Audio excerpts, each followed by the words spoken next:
Bienvenue. Bienvenue. Bienvenue dans le monde de... Un podcast et une newsletter pour grandir personnellement et spirituellement. Bienvenue dans le monde de... L'amour, la joie, Le guide Michelin des pratiques de l'invisible. Un guide sonore pour ne plus avoir peur. Sois ton propre gourou. Juno.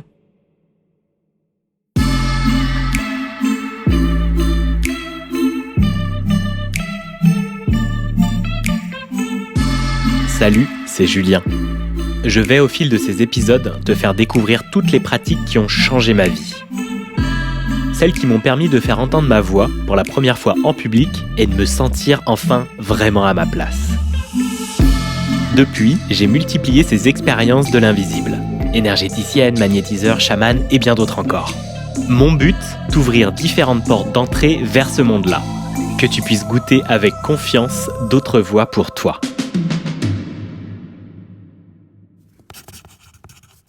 Épisode 1. Maryse Ménech, le design humain. Un outil de connaissance de soi à la précision étonnante. Bienvenue dans le monde de... Salut Maryse, Bonjour Julien, comment vas-tu ? super bien. Comment tu te sens en ce lancement de premier podcast de Bienvenue dans le monde 2 ? En gratitude. Je me sens, ce matin je prenais conscience de ça, je me sens en gratitude et vraiment honorée. Je le suis tout autant et je suis très heureux de t'avoir comme invité dans ce beau podcast que j'ai décidé de lancer il y a quelques temps. Pas mal relié aussi à l'atelier Ikigai qu'on avait fait ensemble, lié au design humain. On va en parler du design humain avec toi, ce magnifique outil d'observation de soi et également de sa connexion à l'autre, au monde, et comment il peut nous aider à y voir plus clair. Et pour ceux qui ne connaissent pas le design humain, on va vraiment venir un peu dans les détails et puis on va utiliser le mien comme exemple. Comme ça vous parlera plus, ça sera plus concret et ça permettra d'y voir mieux dans cet outil et qu'est-ce qu'il peut vous apporter pour vous et comment vous pouvez l'utiliser au quotidien, personnellement et professionnellement. Mais avant, pour commencer, Maryse, juste avant de tirer une carte, j'aimerais que tu te présentes, tout simplement. Alors ça c'est la question, tu sais. C'est la question que je permets aux gens qui viennent en atelier avec moi d'éviter à chaque fois en leur faisant tirer une carte avant, justement. Comment je vais me présenter ? Je vais me présenter... peut-être je dirais que je suis... l'image qui me vient, c'est une ermite. Une ermite dans le sens où, je ne sais pas si tu connais la carte du tarot de l'ermite, Non. avec sa petite lanterne qui fouille et qui fouille et qui fouille. Et j'ai cet aspect-là, en fait, pas l'ermite dans le sens où je suis au fond de ma montagne isolée et personne ne me voit, mais dans cet aspect recherche pour éclairer. Et ça, c'est une facette de moi. Et après, j'aurais envie de dire, je me présenterai comme une femme de plus en plus sereine et libre. Waouh, c'est chouette. Voilà. J'aime bien cette image de l'ermite et de la lanterne. C'est vrai que ça te va bien d'être dans la recherche, dans la découverte, et puis que tu aies rencontré cet outil du design humain, c'est pas étonnant non plus, parce que c'est une grille de lecture magique un peu sur le monde et sur toi. C'est la grille de lecture la plus précise, la plus profonde que j'ai jamais trouvée. C'est clair. Et j'en ai étudié des outils de connaissance de soi. Ouais. Très bien. Avant d'aller sur ce champ-là, je te propose de tirer une carte. On va en tirer deux, une au début et une à la fin. La première, ça va être une image. Et à la fin, on tirera un mot. Ça te va ? Ouais, super. Alors, j'utilise un oracle qui s'appelle Point of View, que j'ai découvert grâce à Maryse, lors d'une formation Reset, un outil émotionnel dont on va mentionner aussi son utilité et puis sa manière de fonctionner. Et Maryse, elle forme aussi à ça. Et les cartes Point of View sont vraiment magiques. Soit des photos, soit des mots, soit une question. Et donc, on va commencer par la photo avec Maryse et qui va un peu ouvrir le champ de cette interview, de cet épisode de podcast. Vas-y. C'est parti. Alors, que dit cette carte, Maryse ?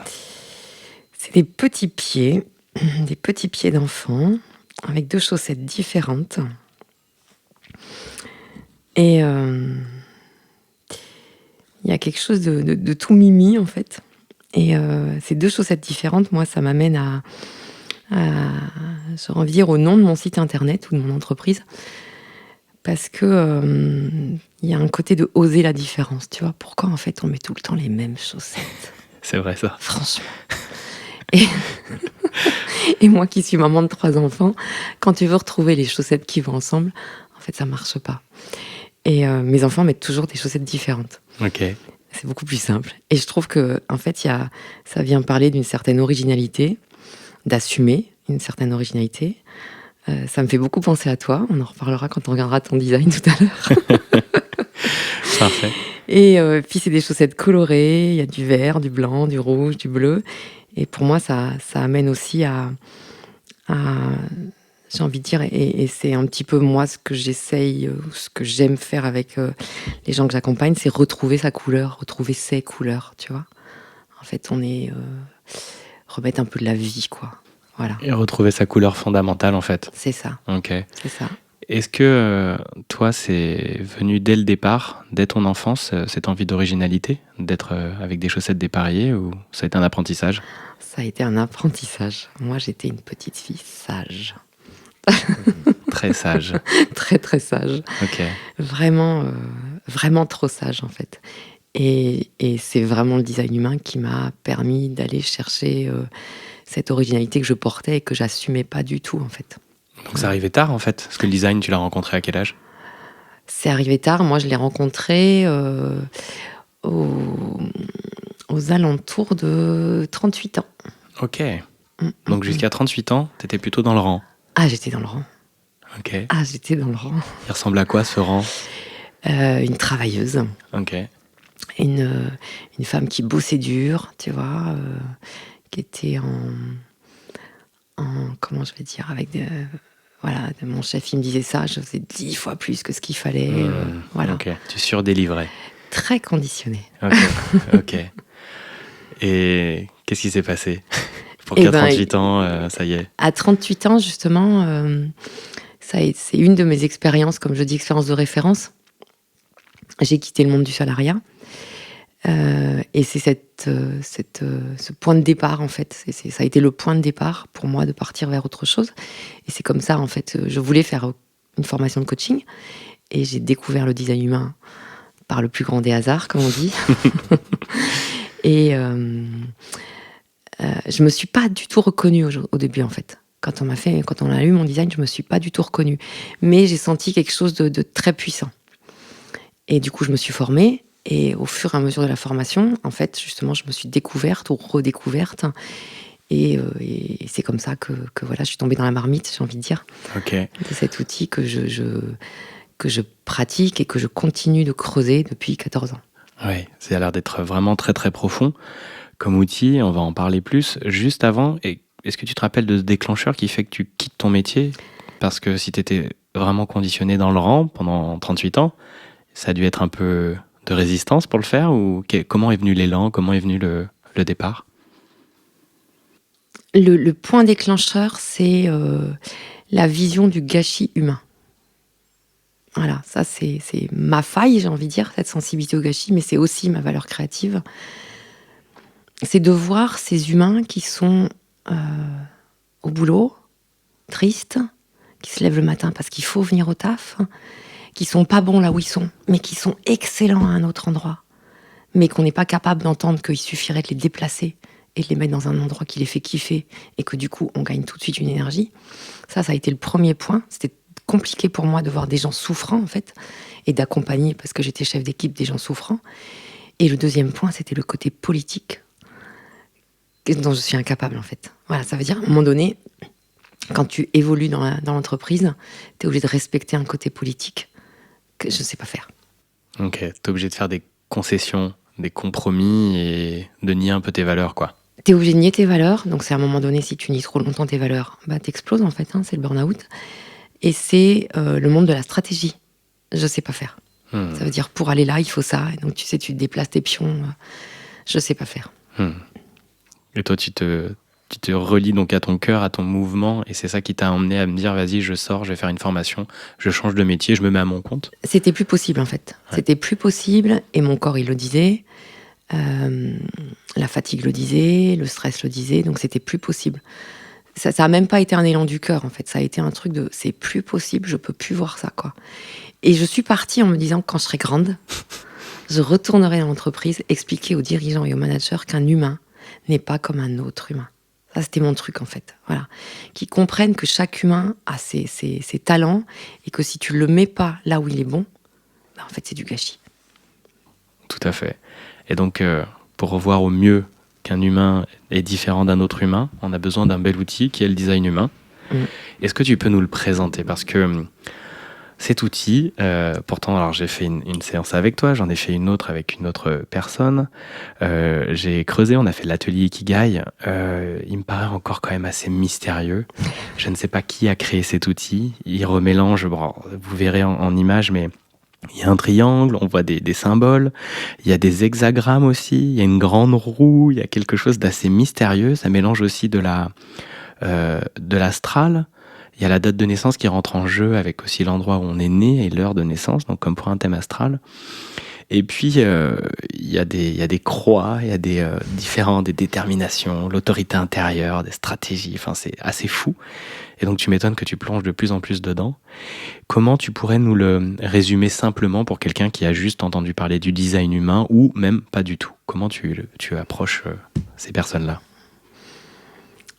Alors en effet, c'est un outil qui est basé sur 3 informations principales, date, heure et lieu de naissance. C'est-à-dire à quel endroit, à quel moment tu es arrivé sur Terre.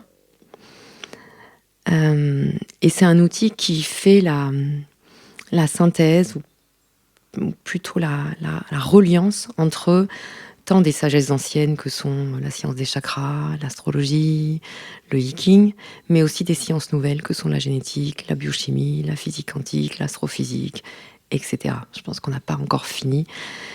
Ma conviction, c'est qu'on n'a découvert que 10% de la puissance de ce modèle aujourd'hui, à peu près. C'est incroyable. C'est absolument fabuleux et vertigineux. Bah oui, c'est ça. Voilà. Et qui a créé ça ? Alors, la personne qui a créé ça, il s'appelait Robert Krakauer. Il est décédé, je crois, en 2011 ou 2013, je ne sais plus exactement. Et il s'est fait appeler Ra-Uru par... à la fin de l'expérience qu'il a vécue, qui était une expérience mystique, dans laquelle il a reçu énormément d'informations. Et de ces informations, en fait, ces informations-là, il les a structurées pour en faire ce fameux schéma corporel qu'on voit, qui est unique pour chaque personne. Et c'est cette structuration qu'il a faite qui est absolument aussi vertigineuse, parce qu'en fait, il a rangé ça d'une manière qui est incroyable, quoi. On pourrait dire, si tu veux, que ton schéma, en fait, ce qu'on appelle le schéma corporel, on pourrait dire que ça représente la schématisation de ton ADN. Donc, en fait, on va lire ton ADN. Ça veut dire, qu'est-ce que la vie t'a donné pour œuvrer dans ce monde. Ok, donc déjà, c'est très bien. Donc, on voit, avec ce schéma, avec le design humain, on arrive à décoder notre ADN, qui est relié aussi avec le moment de notre naissance, donc avec l'univers, en fait, avec ce grand ensemble. Moi, dans ce grand ensemble, quoi. Et c'est ce que fait l'astrologie aussi. Comment étaient positionnées les planètes au moment de ta naissance ? Ça veut dire quel est le miroir planétaire par rapport à toi, et comment toi, tu es en miroir par rapport à ce système. Et c'est qu'est-ce que la vie me donne et qu'est-ce que la vie attend de moi. Et c'est là où tout l'astrophysique rentre en jeu, en fait, parce que l'astrophysique nous explique, je te fais un vrai résumé, qu'il y a des petites particules qu'on appelle des neutrinos qui émanent principalement de notre Soleil, mais aussi des étoiles, et que ces petites particules, en fait, elles viennent, c'est ce que les neutrinos, c'est ce que certains appellent le chi ou le prana, mais en fait, ces petits neutrinos sont porteurs d'informations. Et ils passent à travers les planètes, et ils prennent l'information des planètes, et ensuite, ils s'imprègnent dans ton ADN.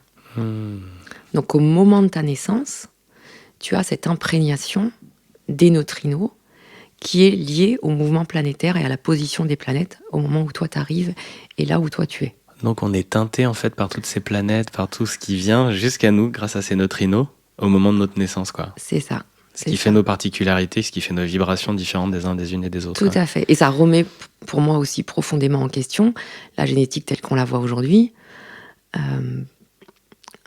Parce que c'est pas seulement mes parents qui m'ont construit. Sinon, je serais comme mon frère et ma sœur et ma sœur. Et oui. Donc pourquoi je suis différente de mon frère et de ma sœur? C'est pas la génétique qui nous l'explique aujourd'hui. Et oui, tout à fait.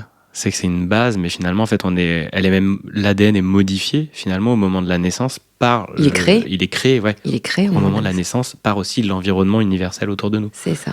Et l'alignement et les planètes. Ouais. C'est ça. Ok. Waouh. Ouais. C'est vertigineux.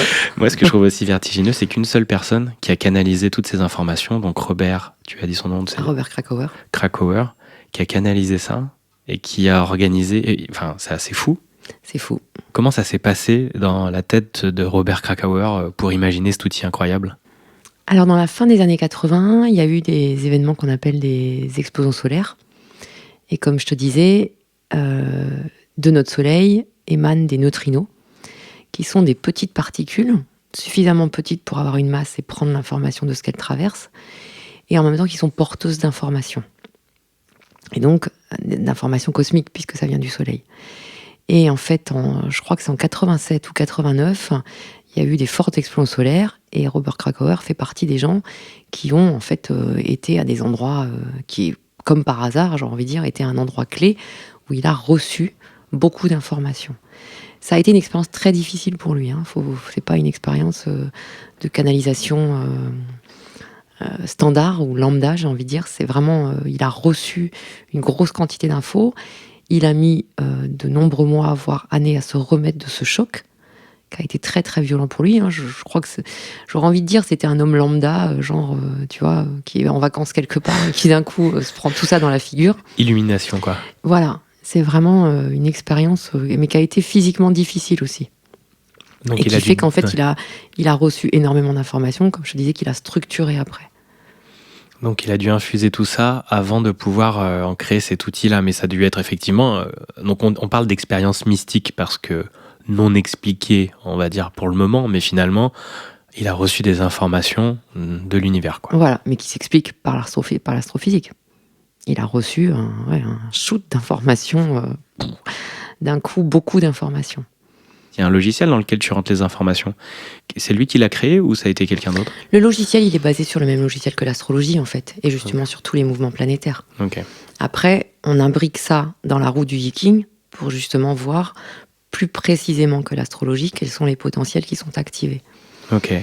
En fait, le Yiking, il vient nous aider là, parce que tu vois, dans ce schéma corporel, on a 64 portes. Okay. Ces 64 portes représentent 64 potentiels, talents, innés. Okay. Et ils sont mis en lien avec les 64 hexagrammes du Yiking. Est-ce que tu peux, parenthèse, parler du Yiking rapidement? Le Yiking, à la base, c'est une science ancestrale. On parle de 64 hexagrammes qui sont 64 aspects de la transformation. Donc avant, le Yiking était utilisé comme outil prédictoire par les empereurs, par les grands rois. C'est pour ça aussi que quand on lit le Yiking, c'est très orienté l'armée, l'empereur, les sages. Et donc le Yiking nous donne 64 facettes de transformation. Et nous, on met en lien ces 64 hexagrammes et facettes de transformation avec les 64 potentiels humains. Quand on dit 64, en vrai, c'est 64 fois 1080. Okay. Parce qu'il y a plein de petites subtilités encore pour chaque potentiel. Donc c'est pour ça que et c'est ce que j'adore dans cet outil, si tu veux, c'est que il n'y a pas des cases. Il n'y a pas 6 cases comme la Processcom, il n'y a pas 4 cases comme les profils de couleurs, il n'y a pas 16 cases comme le MBTI, même si j'adore ces outils. Il n'y a pas 9 cases comme l'énéagramme. Il y a autant de cases que d'humains. Okay. Parce qu'à 1 minute près, tu peux avoir un schéma différent. Ok. Effectivement, je pense en parlant d'outils de grille de lecture, le MBTI, les autres outils qu'on peut utiliser ou le thème astral, effectivement, lui, j'ai l'impression qu'il les rassemble tous et qu'il donne une beaucoup plus grande possibilité et d'unicité avec chacun et chacune de nous. Quoi. Tout à fait. Il vient montrer toutes les singularités de ce monde. Ok. La vastitude des singularités. Ok. Et toi, comment ça se passe par exemple, quand tu me reçois, je te donne ma date de naissance, je te donne mon heure de naissance, l'endroit, tu rentres ça dans ton logiciel, Et tu reçois, enfin, il sort ces 2 documents, il y en a d'autres, parce que là, j'en ai 2 devant moi. Comment tu l'appelles celle-ci, là? Ça, c'est le mandala. Le mandala. Dans ce mandala, on peut avoir le schéma complet comme le schéma corporel normal. Et on peut avoir juste les 4 portes principales de ton schéma qui vont former une croix, qu'on appelle dans le design humain la croix d'incarnation, et qui est en fait ta mission de vie. C'est ça. Voilà. Ce pourquoi je suis incarné dans cette vie-là. Ce pourquoi tu es incarné. Mon taf, quoi. Enfin, mon taf, Ouais, mon objectif. Ce que la vie attend de toi. Okay. J'ai un ami astrologue qui disait, en parlant de la responsabilité, on est une réponse à l'univers. Ça veut dire comme si, c'est très, très poétique, l'univers a eu un besoin à un moment donné, donc il nous a créés, et on est la réponse à ce besoin. Et c'est là que vient notre responsabilité. Ok. Je trouve super intéressant de voir la responsabilité de cette manière-là. Ouais, ça veut dire, en effet, la vie attend de moi quelque chose. Pas que je sois comme mon voisin, comme ma voisine. Je suis la réponse d'une question de la vie. C'est ça. C'est chouette, j'aime bien ça. C'est ça. C'est trop bien. Donc cette croix de... tu as dit quoi? La croix... D'incarnation. Parce que devant moi, j'ai la croix de l'angle droit des lois. C'est quoi la différence? Alors le nom de ta croix, le nom de ta mission, c'est la croix des lois. Ok. Et ça veut dire quoi, ça? Alors, très brièvement, parce qu'on peut pas... Il y a plusieurs personnes qui ont la croix des lois. Il y a je ne sais plus exactement le nombre, mais admettons, il y a entre 100 et 200 croix différentes. Mais toi, Julien, tu vas la jouer en fonction de tes potentiels, donc en fonction des portes qui sont activées. Ok. Et quelqu'un la jouera différemment. Et ça va dépendre aussi dans quel quartier tu es. Donc, je me remets à ton schéma. Je tourne les schémas devant Maryse. Donc, toi, si tu veux, ta mission, c'est de stimuler les gens avec un autre regard pour que ces personnes puissent changer leurs idéaux, leurs valeurs, leurs croyances et donc mettre en place des lois différentes. Alors, les lois, c'est quoi? C'est pas les lois qu'on connaît dans notre monde. Hein. C'est pas si tu roules à 110, à 115 au lieu de 110, t'as un PV, c'est pas ça les lois dans le design humain. Les lois, c'est les principes qui nous permettent d'interagir correctement entre humains. À partir du moment où tu interagis avec quelqu'un, il y a quelque chose qui se passe entre toi et moi, là. C'est comme s'il y avait... c'est ce qu'on appelle la force nucléaire faible. Et cette force nucléaire faible, en astrophysique, on appelle ça aussi l'amour. Il y a une scientifique qui a démontré que ça s'appelait l'amour. Et donc, il y a une énergie entre nous, et pour interagir correctement, on a besoin d'avoir des grands principes. Hein, les grands principes qu'on connaît, tu ne tueras point, tu ne voleras point, etc. Bon, nous les humains, on a créé des lois qui sont des fois un peu décalées des grands principes cosmiques, mais c'est justement comment mettre en place des principes universels, des lois humaines, qui font qu'on se respecte les uns les autres et qui font qu'on remet en question nos valeurs, nos croyances et nos idéaux. Ok. Donc je suis aligné là en faisant un podcast sur Bienvenue dans le monde 2, sur toutes ces pratiques différentes, sur ce plus grand que ce qu'on a connu, parce que c'est ce qui m'inspire et c'est ce qui me met en mouvement, quoi. T'es profondément aligné parce que, et c'est ce que je t'avais déjà parlé et je voyais quelque chose encore ce matin.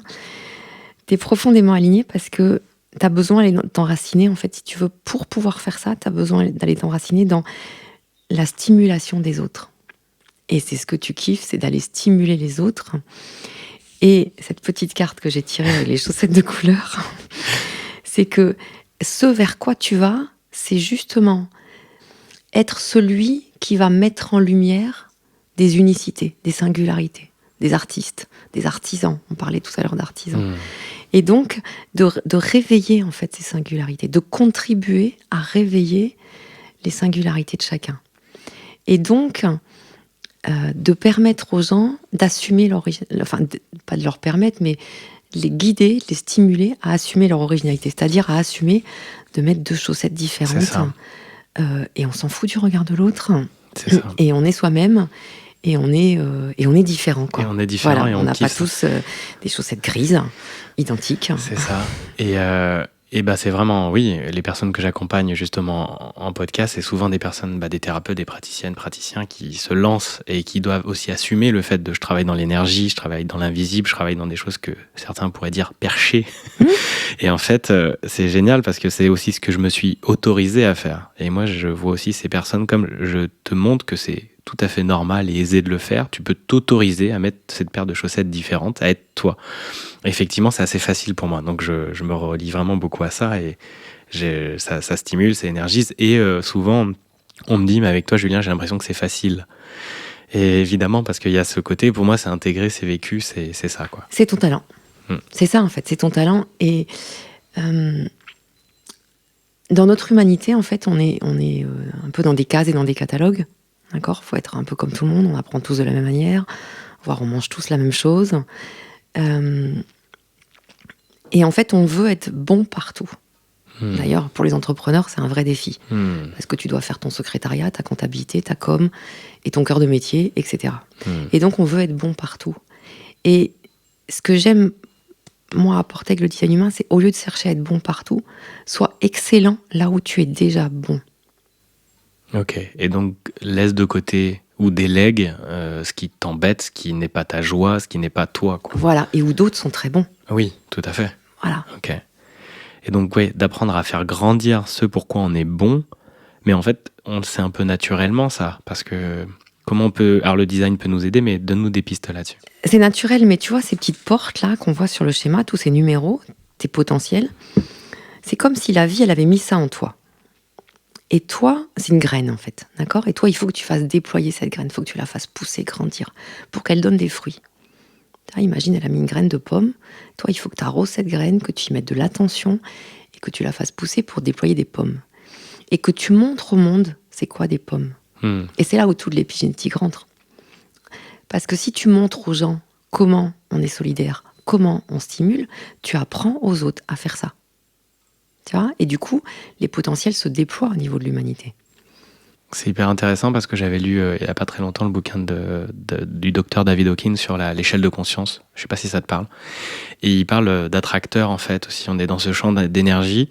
On crée, c'est comme si ce pommier, tu vois, d'un coup, il devient une réalité. Ah bah ouais, moi aussi, je peux faire grandir ce pommier où je peux me reconnecter à cette énergie-là, cet attracteur qui a une réalité. Donc ce chemin devient de plus en plus facile à plein de gens de le faire.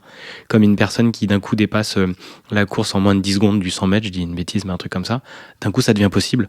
Et il y a un nouveau champ qui est créé. Et il n'y a plus qu'à le faire augmenter, mais il y a une réalité qui a été créée par cette personne. C'est ça, le champ de conscience. Et c'est à cet endroit-là que tu travailles, toi, justement, à ouvrir ce champ de conscience en réveillant, en stimulant, en racontant, et avec beaucoup d'innovation. Parce que c'est ça aussi ta pépite, toi, c'est l'innovation. Et ça, c'est dans les portes, l'innovation aussi ? Oui, c'est même dans ta mission de vie. C'est que tout ça, tu le fais avec innovation. Ok. Ce que je voulais dire aussi, je reviens juste en arrière sur un truc, quand tu disais le bouquin dont tu as parlé, Ouvrir le champ, c'est aussi ce que le Christ appelait la charité. La charité, c'est pas donner des sous aux pauvres. La charité, c'est manifester ses potentiels, parce que quand je manifeste avec excellence ou pleinement mes potentiels, je montre au monde ces potentiels. Et en effet, je fais grandir la conscience.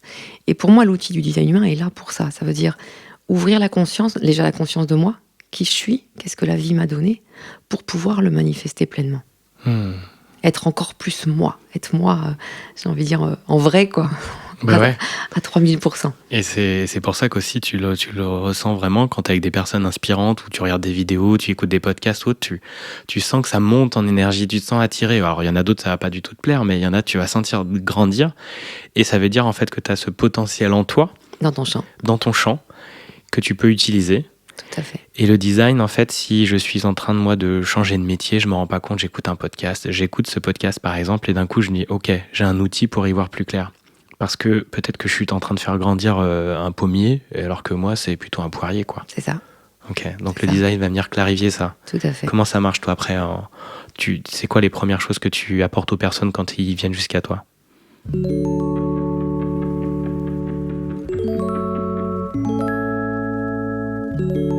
À suivre.